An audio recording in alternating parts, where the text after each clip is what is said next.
У новых самокатов, когда прокатаешься километров, наверное, 30-40, появляется скрип.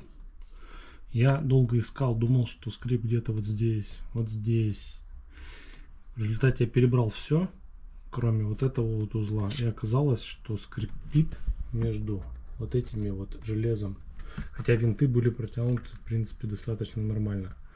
Вот. И я раскручивал по 2 винта, то есть 2 открутил, он держится, как бы разломился, чтобы здесь проводку ничего не травмировать. Вот, я ее разломил, помазал прямо густо, можно что-то типа литола, намазал, потом обратно соединил нижний болт, поставил и открутил верхний, и он разломился в другую сторону, также все промазал, это чтобы не разбирать весь самокат, скажем так, и собрал все. И после вот этого, этих манипуляций, вот этот вот скрип, даже как его назвать, не скрип, треск, он ушел.